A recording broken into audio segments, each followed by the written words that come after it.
आपने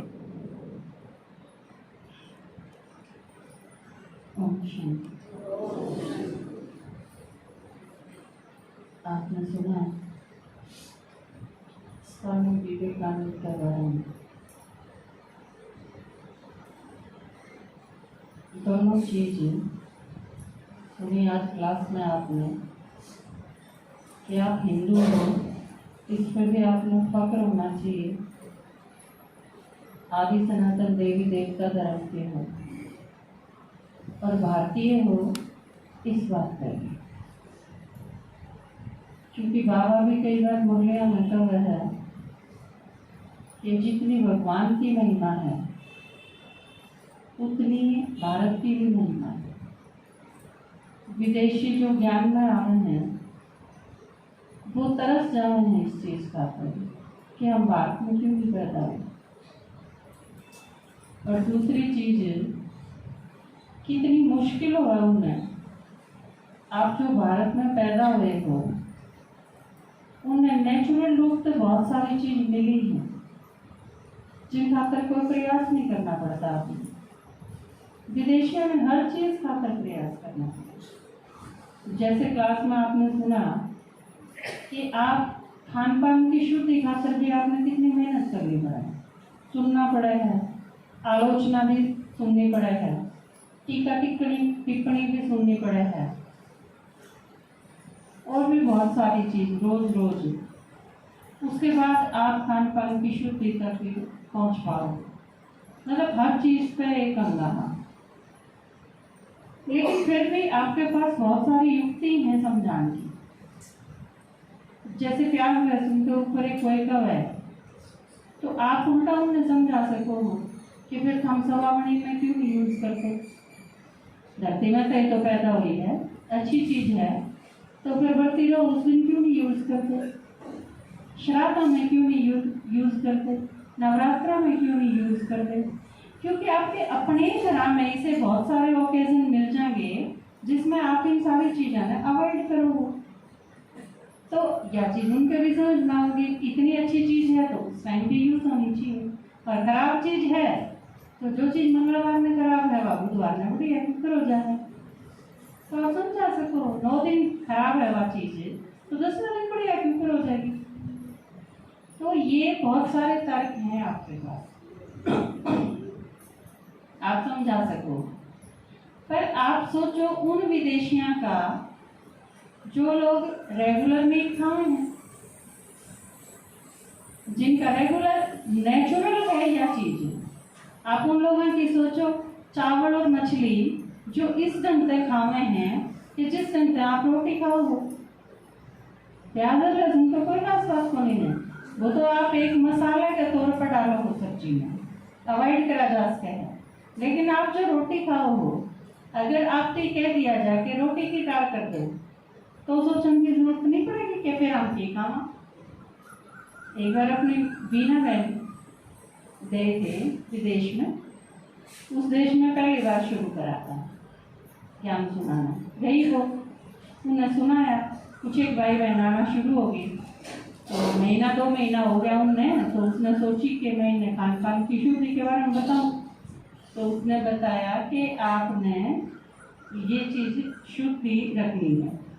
तो वो बोले शुद्धि मतलब, तो उनकी समझाया। फिर उन्होंने बताया कि ये खाना है कि नहीं खाना, तो उसने बताया कि या नहीं खानी या नहीं खानी, बताया ये चीज़ लिस्ट बताई उनकी। तो वो बोले कि फिर तो बचाएगी मेरे को नहीं खाने का फिर काम आने के। तो फिर उसने बताया कि आप ये खा सको हो, ये चीज़ खा सको हो, खाने वाली चीज़ बताई।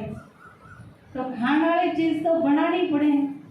ये बाप अगर किसी ने कहोगे कि कद्दू खा ले, परमल खा ले, शिमला मिर्च खा ले, तो ऊँहे थोड़ी खा ले, तो चीज़ तो बनानी पड़े। ये वो चीज़ें पैक ले आवे, पैकेट लेके आवे, लाया, खरीदा, खा लिया।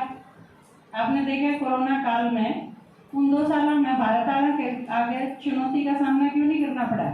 अरे आप सब ने आपकी भाई रोटी लासी चटनी फर्क के पड़ना था कि मैं फर्क नहीं पड़ना कोरोना के कि मैं आई जाऊँ ठेके भरे थे क्यों आके, हमारा कोई दिक्कत है नहीं। सारे विदेशी परेशान हो गए, क्यों? रेस्टोरेंट बंद हो गए, भीड़ पे अंकुश लग गया, रेस्टोरेंट में रोटी खाने, रोटी तो करने को बनावा ही ना था। आती थे फालतू देश की जनता, बाहर जाके खावेंगे और वह रेस्टोरेंट बंद हो जाएंगे, उनके करने को 20-20 मन के ठेके थोड़ी लाग रहे थे, क्या बना लिए, बना लिए, खा लिए। आपके क्या फर्क पड़ना था? गाँव में तो कोई बाहर ना गया, ठीक है ना जाओ, जिसकी सर्विस थी वो बंद है, बाहर आना जाना बंद है, गाँव में रही गए, अपने भैंस सारे के दिए, लाजी दूध बची थी, चटनी बनाई, रोटी पूरी डाली, सब्जी आगे ना है तो क्या फर्क पड़ना था? कोई फर्क नहीं पड़ता। तो ये सारी चीजें, या तो सिर्फ एक चीज है खाने पान की। दीदी ने बताया, मैं सब्जी खरीद के लाई, किचन में सब्जी बनानी सिखाई उनकी, इसने नो बनाया करें, इसने नो बनाया करें, फिर एक दूसरी समस्या पैदा होगी कि दीदी अगर हम यो बनावांगे इतनी देर में तो फिर हम सर्विस कोड में कराएंगे, क्योंकि वो लोग बहुत घंटे सर्विस करेंगे। एक आदमी अगर 12 घंटे नौकरी भी करता होगा और फिर वो 3 टाइम अपना खाना भी बनाओगा, तो आप सोचो कोड पर क्या करेगा? वो सोएगा कोड पर, आराम कोड पर करेगा, फिर मनोरंजन भी चाहिए उन्हें, और ये सारी चीज भी जरूरी है। तो कुल मिला के ये फाइनल करा उनका शुरू में कि एक हफ्ते में 1 दिन क्लास करोगे था, और जिस दिन हम क्लास करोगे उस दिन हमने खाना मैं खुआऊंगी बना के तोड़ो यार आके नहीं। तो आप सोचो आप खातर यह चीज कितनी आसान है, उसकी तुलना में कितनी आसान है। फिर और आपने किए बदला, भारतीय खातर तो कितनी भी मुश्किल को नहीं, कोई चीज मुश्किल को नहीं, आपने पहला वाक्य बदला कि वो ऊपर एक छोटा कुर्ता पहन लिया, नीचे एक स्कर्ट पहन ली, या नीचे एक हाफ पैंट पहन ली, ऊपर एक टी शर्ट पहन ली, बात खत्म। वो भी झूठी, छोटे छोटे कपड़े पहने अपने ले, कोई परेशानी नहीं उन्हें। ये उनसे यह चीज कही जाओगी कि आप साड़ी पहनो, बाल बताओ, फिर उनकी चोटी करो, ये कितने पंगे हैं उन खातर। इससे भी भारा बात है, भगवान हिंदी में बोला है तो हिंदी सीखो। भगवान अगर डायरेक्ट सुनना है, बाबा जो बोले है आप डायरेक्ट समझ लो, और भगवान बोले कि नहीं, और फिर सारा एक आदमी और बैठ के बताओगा कि भगवान ने लूटी, उसमें मजा थोड़ी आ रहा। बाबा डायरेक्ट बोल रहा है, आप वो डायरेक्ट सुनो समझो, तो उस जैसा मजा दूसरा नहीं हो सकता। ट्रांसलेशन में वो मजा नहीं है। तो ये सारी चीजें, उनकी लैंग्वेज, उनका रहन सहन, उनकी वेशभूषा, उनका खान पान, और ज्ञान तो बहुत पाछे की चीज है। ये तो स्थूल परिवर्तन की बात है जो उन खातर कितना मुश्किल है। आपने क्या करा, आप तो वो साड़ी लपेटे हंडे जामा, आपने तो वही सूट रुपए साड़ी बदलना की है, लाल की जगह क्रीम पहन लिया, उसकी जगह सलेटी पहन लिया, बस ये कोई परिवर्तन थोड़ी है। तो ये सारी की सारी चीजें आप खातर जो भारत में हो कितनी नेचुरल है, कुछ भी चेंज करना ही नहीं पड़ा। बस आप यूं सोच लो, आप कुछ दिन करा करते वह चीज आपने लाइफ टाइम खातर अपना ली। और भगवान का जड़े तक जिक्र है, पहले कौन गणे सारे भगवान बना रखे थे, नसीब नो मेरा पड़ गया, असली जो एक है ये सारे देवता हैं, तो घना सा फर्क कौन पड़ता। गणेश भी, हनुमान भी, काली भी, दुर्गा भी, ये देवी देवता हैं, परमात्मा शिव है, ये सारे उसके बच्चे हैं। और जिसने भगवान तक कोई लेना देना है ना, उसकी यूं बताना कि भगवान भी किमें है, यह चीज कितनी मुश्किल होगी ना। पूजा भक्ति कुछ नहीं, बाबा रोज नु क्या भक्ति का फल दूं, अगला कहने समझ में को नहीं आओ भक्ति की क्या का फल, वो उस आदमी की गाल नहीं हो जा, गलबा से खिचड़ी नहीं खानी, उसका दिमाग खराब हो जाए। वो एक बार बोला दिमाग क्यों है, बोला तू वैसे खाई जाएगा। तो आप बताओ, कहते हैं अगर आपने किसी विदेशी की सेवा करनी शुरू पड़ जा तो आप कड़ते शुरू करोगे, क्या समझाओगे उसने क्या न्यू को नहीं समझा सकते भाई सत्संग करना चाहिए, क्यों करना चाहिए। अरे तो आप किसी ने नहीं समझाओगे तो कोई न्यू थोड़ी कहेगा कि क्यों करना चाहिए सत्संग। हाँ सत्संग से करना ही चाहिए, सारे यहाँ पर नहीं पाओगे। अरे तो बहुत सारी चीजें की तो आप आपकी वैसे ही यहाँ पर लेंगे, इससे अच्छा इससे भगवान मिल जाएगा, इससे भगवान राजी होगा, बस इतनी बात बहुत है, किसी से सुनाने का।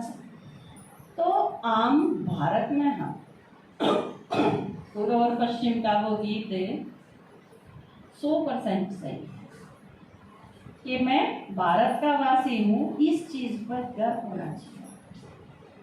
आधी चीज को आप वैसे ही भूल जाओ कि आप भारतीय हैं, क्योंकि भगवान जिस देश में आवे है आम भी उसे देश के हैं। भगवान परम धाम का आवे है, आम भी परम धाम में जाए। भगवान भारत में आवे है, आम भी भारतीय में आए। इससे बड़ी बात और क्या उसमें। तो दूसरी चीज, हम उस धर्म के यहाँ, पहले इस धर्म का होना सबसे बड़ी मुसीबत थी, क्योंकि कोई भी अगर यूं पूछ ले कि आपके धर्म की स्थापना किसने करी, तो बेरा ही।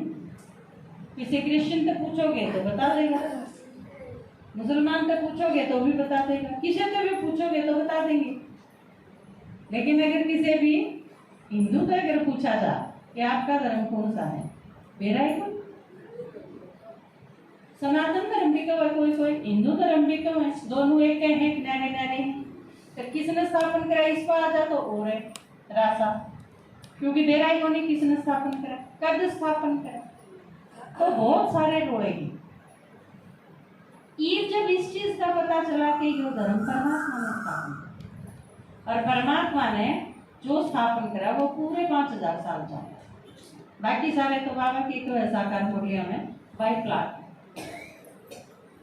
शुरू से लेके आखिर से ही चालन आला यो एक के धर्म है।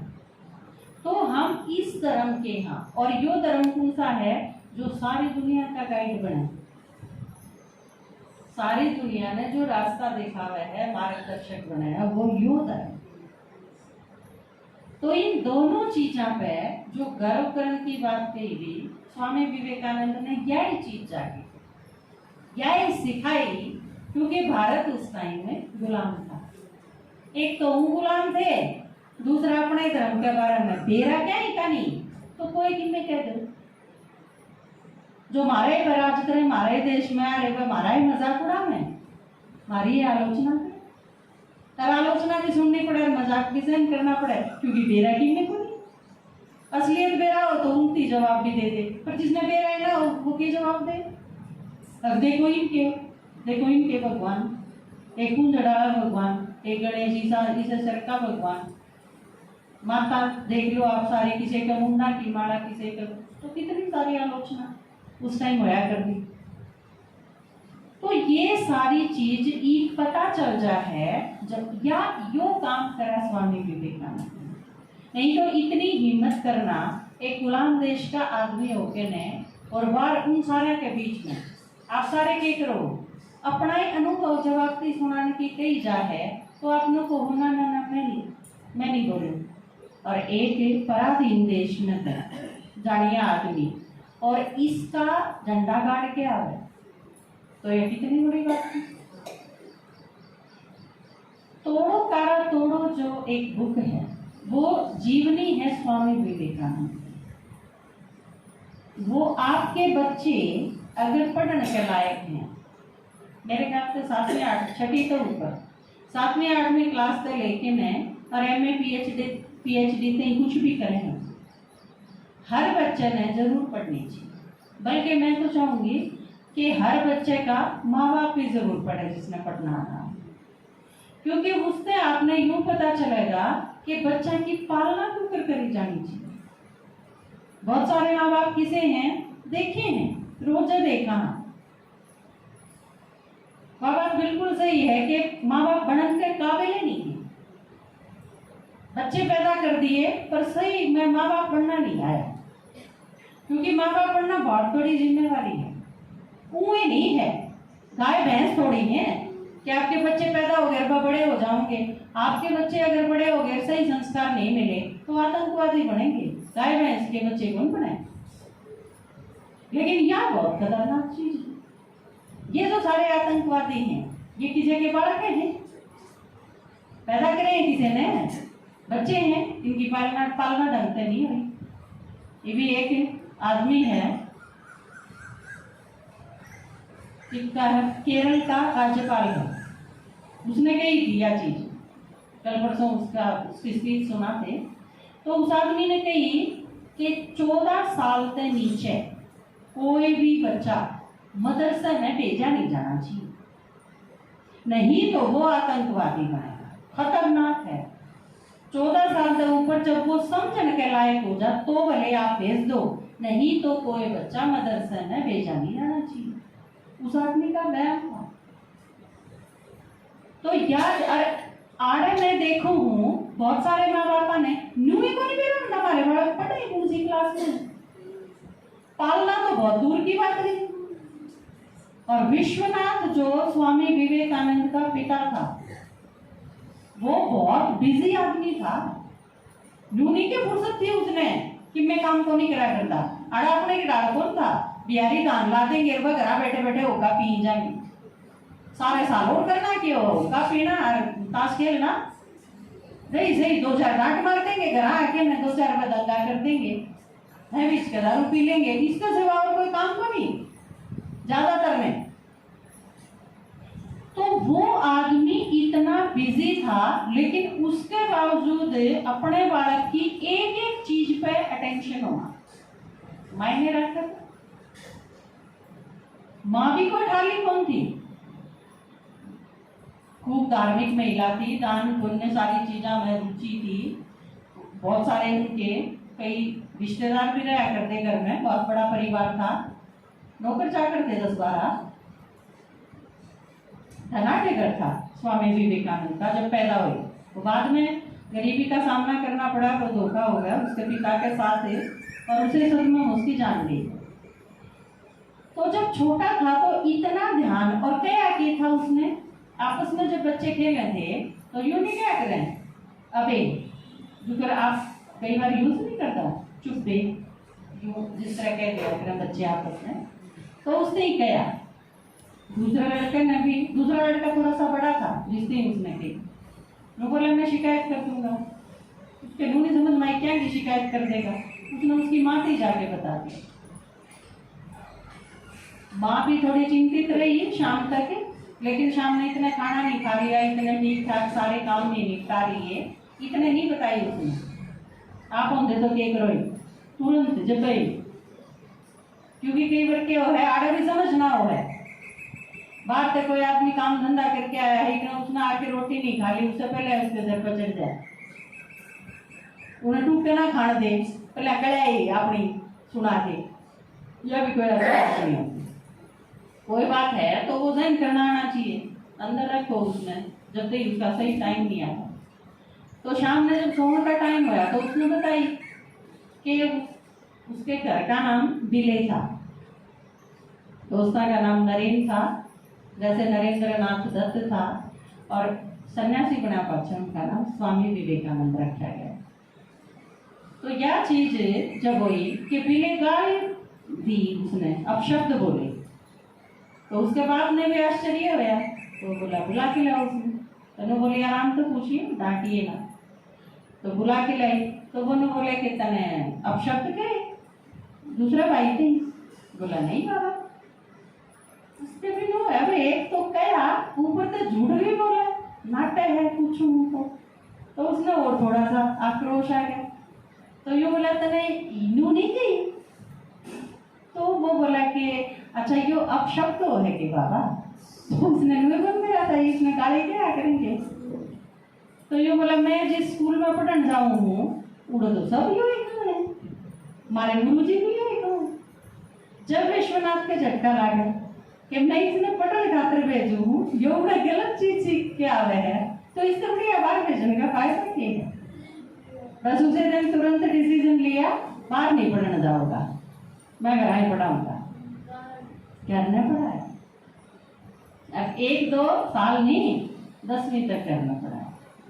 10वीं के एग्जाम दे खातिर नरेंद्र बाहर गया पढ़ा था, और उसमें भी आप हर चीज में वो यूं नहीं कि कोई भी आज का पाठ दे दिया तो वो पढ़ लिया, पापा ने आपसे बताया।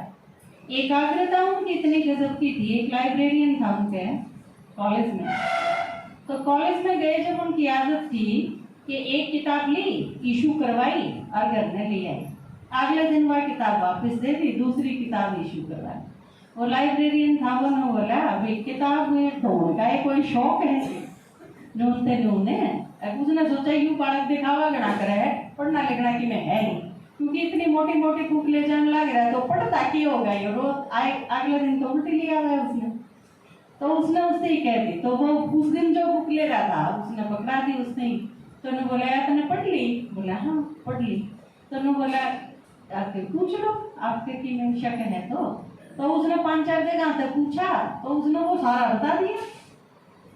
जब उस आदमी के यह चीज हुई कि कोई आदमी इतना विलक्षण प्रतिभा का धनी भी हो सके, तो या उनकी पढ़ने का उन्हें बहुत शौक था, दूसरा गान का बहुत शौक, लिखने का बहुत शौक था।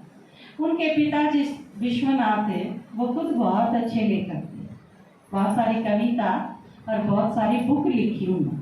इस चीज का नरेंद्र ने भी बाद में पता चला। एक दान करने का गुण उनका गजब का। कोई भी चीज अपने पास है वो अगर किसी ने भी मांग ली तो वो सारी की सारी चीज दे आए, वो कितनी कीमती है, कितने पीछे की आई। जिस तरह बाबा का कई बार जिक्र नहीं आता, दादी निर्मल शांता वगैरह का, ब्रह्मा बाबा ने साकार में पालना किस तरह करी।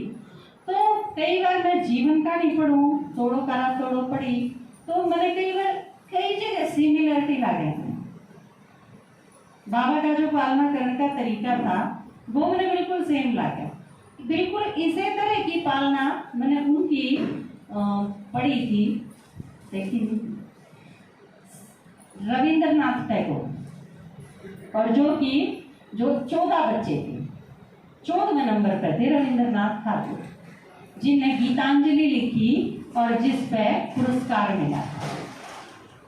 तो यह चीज उनके पेरेंट्स ने सीखन की है। आपने पता होना चाहिए कि आपने पालना बच्चा की किस तरह कर, आपकी पालना पर डिपेंड करे है यह चीज कि आपके बच्चे के बनेंगे। और बिल्कुल शुरू में जो जन्म पत्री बनवाई गई स्वामी विवेकानंद की, उसे में यह चीज बता दी थी कि जो अगर संसार में गया तो बहुत बड़ा आदमी बनेगा, नहीं तो सन्यासी बनेगा।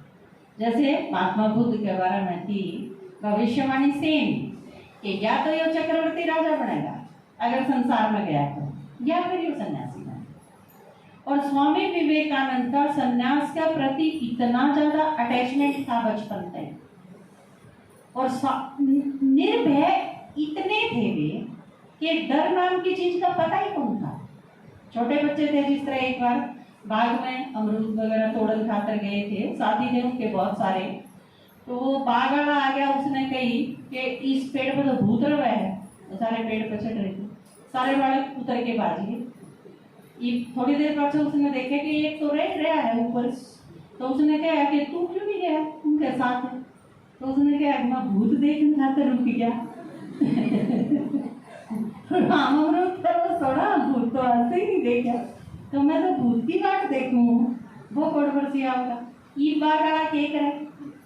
तो यह जो चीज थी उनमें, और हर एक चीज पे बिल्कुल भरोसा भी करना, लेकिन फिर उसकी जांच भी करना। जैसे उनके घर में पुजारी आया तो उसने कहा कि केले बहुत पसंद है हनुमान जी, और केला के बाग में रहा करे हनुमान। तो 2 दिन हो गए लगातार, तड़के जाके बैठ जा और सांझ कर रात हो गए जब आ गए, और 2 दिन हो गए इस चीज में।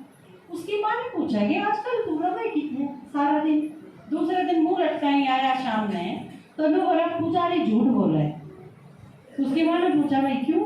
क्योंकि उसकी माँ ने नू नहीं, हाँ बोलता होगा, कोई खास बात नहीं। बालक के यह चीज क्यों जची के पुजारी झूठ बोल रहे हैं, उसने तहकीकात करी उस चीज की कि क्यों यह किस बेस पे है, क्यों आई इसके माइंड में यह चीज। तो उसने पूछा कि क्यों पुजारी ने क्या झूठ बोला? तो बोला माँ पुजारी ने बोला कि केले के बाग में हनुमान रहा है। मैंने 2 दिन हो गए, मैं सारे दिन भूखा प्यासा उधर बैठा रहा हूँ, हनुमान जी तो आए नहीं। तो भुवनेश्वरी थी उसकी माँ का नाम, उसने कहा कि हो सके है किसी काम चले गए हो, राम ने किसी काम से भेज दिए हो, वो बाहर भी तो आते जाते रहे है ना। तो उन्होंने बोला इसका मतलब है मैं अगर लगातार रहूं तो मैंने मिलूंगी, तो उसने कहा कि भाई उसका काम धंधा ऐसा है कि टुकर संजीवनी बूटी लेने खातर चले गए थे, और किते राम की सीता की खोज करने खातर चले गए थे, तो लंबा भी उसके उनका दौरा। तो तू पाठ ना देखे और पुजारी ने झूठा भी ना मान। तो ये चीज कि बालक की आस्था किते कमजोर तो नहीं हो रही है, या उसका भरोसा तो नहीं टूट रहा है, या सामाजिक मूल्य मानवीय मूल्य जो हैं उन पर उसका अलग तो नहीं बंधा जा रहा है बालक। क्योंकि जो बच्चे आतंकवादी बने हैं वो एकदम तो नहीं बनते कि कल वो एक सब इंसान थे आज वे आतंकवादी बन गए, ऐसा को नहीं होता। धीरे धीरे उनका माइंड वॉश हो रहा है, धीरे धीरे वो अपनी जड़ा तक कटे हैं, अपनी आस्था अपना विश्वास उस चीज से दूर होते चले जाए, फिर वो दूसरी तरफ में डाले जाने हैं। तो इन चीजों का अगर आपने शुरू में, जैसे बहुत सारे लोग के हुए हैं उन्हें यूं नहीं पता होता कि उनके बच्चा के दोस्त कौन है, कोई कांड हो जाए कोई प्रॉब्लम आ जाए, जब वह यूं देखे हैं कि उसके दोस्त कौन थे, किसके साथ बैठा करता, किसके साथ परसों गया था, जब उसका मर्डर हो जाए, जब कोई दुर्घटना हो जाए, जब या कोई डेड बॉडी मिले, जब क्या चीज समझ में आवे है कि उसके दोस्त, उसके फ्रेंड सर्कल, उसका कनेक्शन, वो सारा खंगाला जाए। तो ये चीज अगर रोज रोज आप उसके टच में रहो, जो कि पीछे से 3-4 वीक पहले जो आपकी एक क्लास कराई थी कि बच्चा 16 साल का हो जाए तो माँ बाप ने उसके साथ मित्रवत पेश आना चाहिए, तो वो बहुत अच्छे फ्रेंड हुए हैं। मेरी क्लास में 5वीं क्लास है मेरी, और कल स्कूल में बच्चा ने पूछा कि माई बेस्ट फ्रेंड लिखवाया मैंने, तो एक लड़की ने लिखा अपनी माँ का नाम कि मेरी my mother Seema is my best friend. तो बाकी बच्चे लोग बोले कि मम्मी भी कदे फ्रेंड होया करें, तो वह मेरे पास आए, बोले मम्मी फ्रेंड नहीं हो सकती मैडम। मैं बोली तो हो सके, मैं कहा बहुत अच्छी हो सके, बल्कि मम्मी तो अच्छी फ्रेंड तो हो ही नहीं सकती और कोई, मम्मी भी, पापा भी, भाई भी, मैडम भी उसके हैं, मैं कहा बहुत अच्छी फ्रेंडशिप उसके उनके बीच। तो ये चीज आप जब बच्चा के रोज रोज उनकी प्रॉब्लम्स में, उनकी एक एक क्वेश्चन में उन्हें क्लियर करने में, पर फुर्सतें नहीं उनके पेरेंट्स के पास है, तो ये चीज अगर खत्म हो जाए तो आपके बच्चे क्यों नहीं संस्कारवान बनेंगे, वो क्यों नहीं स्वामी विवेकानंद बनेंगे। पर स्वामी विवेकानंद बनाने खातर भुवनेश्वरी जितना विशाल हृदय तो रखना पड़ेगा, उसके बिना कोई हो। शिवाजी पैदा करने थे नहीं, शिवाजी पालना करने थे, जीजाबाई बनना पड़ेगा उस खातर, मोरपन तांबे जीजा बनना पड़ेगा, लक्ष्मीबाई जिसी लड़की बनाने खातर। तो ये सारी चीज पेरेंट्स की केयर पे, उनके अटेंशन पे, उनकी पालना पे डिपेंड करे है कि वो किसी बच्चे चाहे हैं उसे बच्चे वो भविष्य में हो।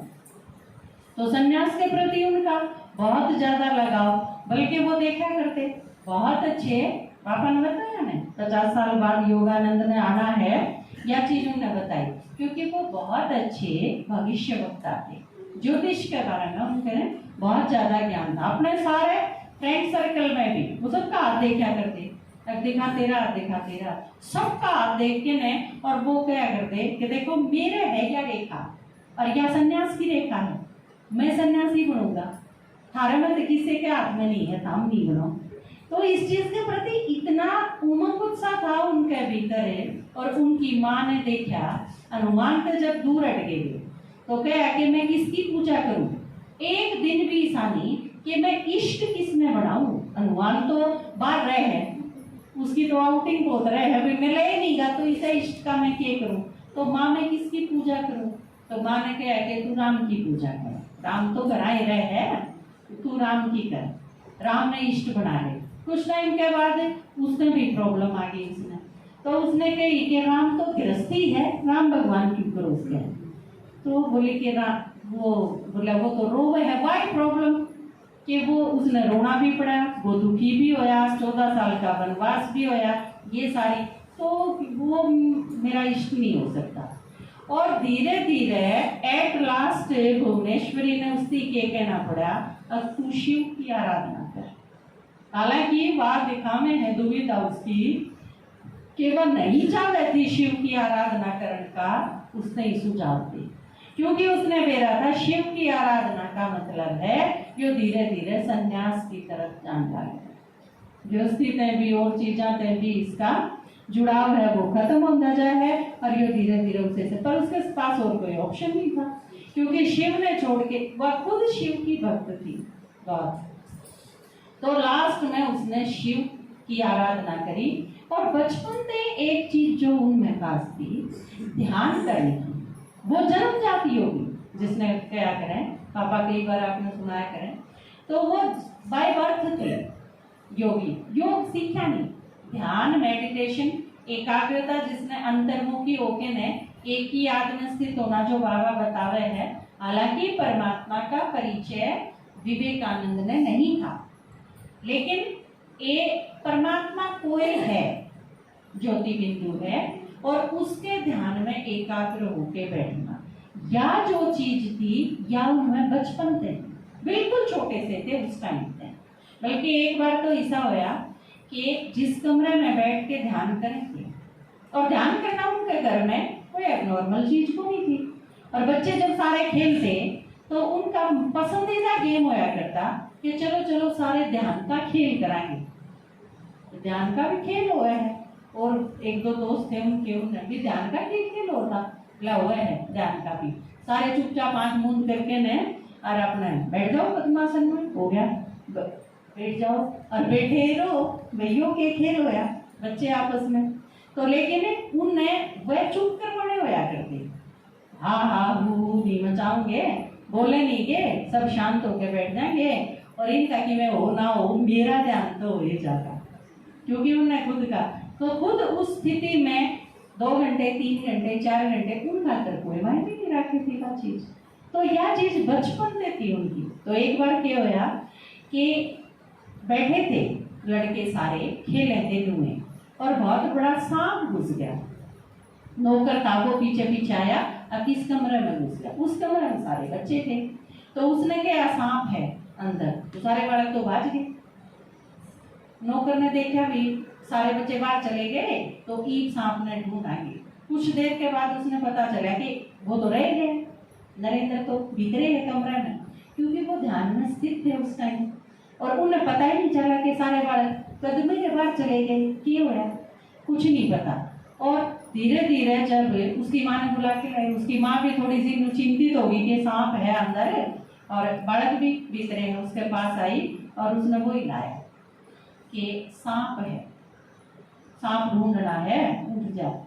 तो उसने मतलब उस चीज के प्रति कोई इंटरेस्ट नहीं, सांप है उठ जाऊं, डर नाम की ना कुछ नहीं। उसने क्या कि क्यों परेशान कर रहे हो, आ गया होगा तो चला गया होगा, नहीं तो चला जाएगा, क्यों डिस्टर्ब करो मैंने। तो इस टाइप की उनकी मनस्थिति। और या आगे जाके ना जब वो बड़े हुए तो भी यह चीज बिल्कुल सेम रही, क्योंकि एक बार स्वामी रामकृष्ण परमहंस ने कहा कि दोनों जाके ध्यान करो। राखाल उनका दोस्त था एक, वो भी, और स्वामी विवेकानंद भी, दोनों जाके ने बैठ गए ध्यान करने खातर दोनों। तो उड़े मच्छर बहुत थी, वो उसके कदे मच्छर आड़े काटे, कदे उड़े काटे, वो कुछ लेकर है, कई देर हो गई उसने, एक ध्यान तो केला के था, मच्छर काटे थे जब लोग।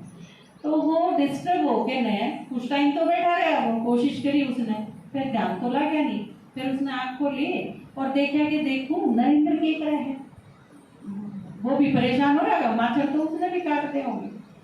तो उसने देखा कि वो एकदम अचल अडोल अवस्था और बैठा, तो उसने एकदम शक होया कि यू कंबल कितना हो रहा है।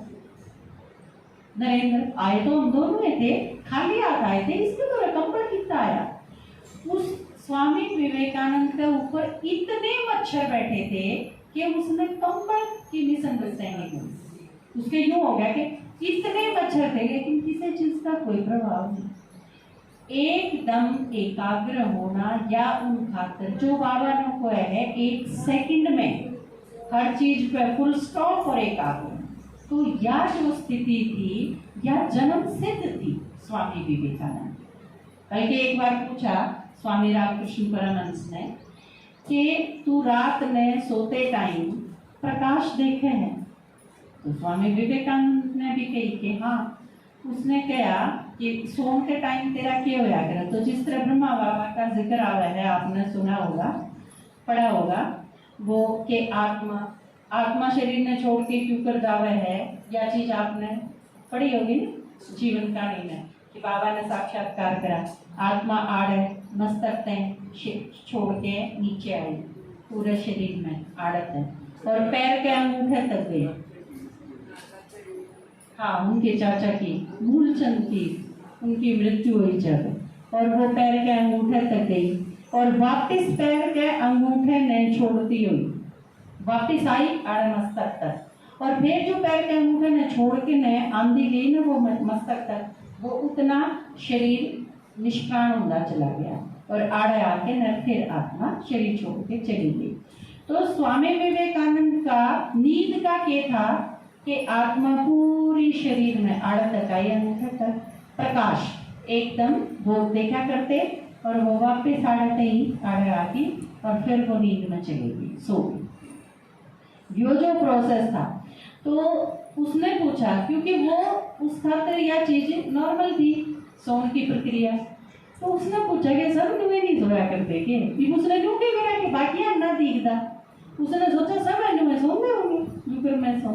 तो उस टाइम स्वामी रामकृष्ण परमहंस ने बताया था कि ये जन्मते योगी है, बाय बर्थ योगी स्वामी विवेकानंद जो गए जावे हैं। वैसे तो बहुत सारे प्रसंग हैं, जैसे जाति पाति के प्रति उनका बिल्कुल जीरो था, कोई किसी प्रकार का नहीं, ना किसी धर्म के प्रति ना जातियां के प्रति, वो खुद ब्राह्मण थे और उनके पिताजी का जो ऑफिस था उसमें बहुत सारे हुक्के थे, हर एक जाति का अलग अलग, क्योंकि कस्टमर थे ग्राहक जो उनके पास आया करते उनके वो अलग अलग जातियां के होया करते, तो अपनी अपनी जाति का हुक्का पी लिया करते। तो स्वामी विवेकानंद ने क्या करा, एक दिन भीतर बैठक में जाके ना सारे हुक्किया में तो दो दो चार चार घूंट मार ली, सारा में तो पी के देख लिया। उसका बाप देखता था खिड़की में करण के लग रहा है, तो उसने सारा देखा तो वो करके ने खत्म कर लिया। जब उसमें तो वो अपने पिताजी के पास आया और पूछा उन्हें कि क्या होया, मैं बोला बाबा कुछ भी नहीं होया, मैंने ये सारे अलग अलग रखे हैं, मैंने ये सारा मैं लेकिन देखा आकाश और मेरे तो कि में फर्क नहीं पड़ा, इससे क्या फर्क करना था। तो उसने बताया कि बहुत बड़ा फर्क पड़ा कि इससे तेरी सारी जातियां के प्रति ये ऊंचे नीचे या जाति वह चीज तेरे भीतर से खत्म होगी। हर जाति के प्रति, हर धर्म के प्रति, हर आदमी के प्रति जो समानता का भाव था, तने यूं नहीं पता तेरे भीतर से कितनी बेड़ी टूट गई, बहुत सारी चीजें खत्म होगी संकीर्णता की, तो वो तो बड़ा हो जाएगा जब तने मेरा पाटेगा। तो इसे बहुत सारे प्रसंग हैं, हर रोज के प्रसंग हैं। पहली बार स्कूल गए जबकि टीचर के साथ, एक बार टीचर ने बहुत ज्यादा पिटाई कर दी, जबकि खेला कर दे, जबकि सारी ड्रेस फाड़ लाए, जबकि बड़े हुए जब हिंदी भाषा सीखने के बाबत आलोचना पे कितने सारे प्रसंग हैं। और जब बड़े हुए तो उनके गुरु के स्वामी रामकृष्ण परमहंस के कहें कि कैंसर हो गई थी, उसने लेके भी शीशा के साथ रोज रोज पहली बार जब कटोरा लेके ने जब भिक्षा मांग के लाई और जब गया था रामकृष्ण परमहंस ने कि आज मैं इस भिक्षा का अन्न खा के न तृप्त हो गया, आज मेरी सारी इच्छा पूरी होगी कि मेरे शिष्या का लाया हुआ जो भिक्षा है मैंने वो ग्रहण करी, जो मेरा सपना था। तो बहुत सारे भारतीय संस्कृति विश्व प्रसिद्ध करने खातर बाहर विदेशा में उनकी सेवा सिस्टर निवेदिता के साथ इतने सारे प्रसंग हैं कि वो पॉसिबल नहीं सारे बता पाना, लेकिन इसे एक नहीं आप देखोगे हर रोज ईसा एक न एक दिन जरूर मिल जाएगा जिस दिन किसी न किसी महापुरुष का जन्मदिन या किसी न किसी महापुरुष का मरण दिन या व्यक्त दिन, कोई न कोई रोज हुआ है। आपने गर्व होना चाहिए कि आप इस देश में पैदा हुए, हम इस देश के यहाँ के जिसमें पग पग पे हर जगह, जिसमें कोई जगह ऐसी खाली नहीं जरा कोई महापुरुष ना पैदा हुआ। तो यो बहुत आपने नाज होना चाहिए अपने लाइफ पर, और खासकर संगम युग पर जबकि सब क्या एक आए पता है ये सारी चीज भक्ति मार्ग वाली भी सारी चीज, इन सब ने हम जाना हाँ, अपना भी, पास्ट भी, फ्यूचर भी, प्रेजेंट भी, सब कुछ बिल्कुल क्रिस्टल क्लियर है हमारी आंखें के आगे। कोई भी मैं छोटा सा गीत सुना के फिर खत्म करूँ।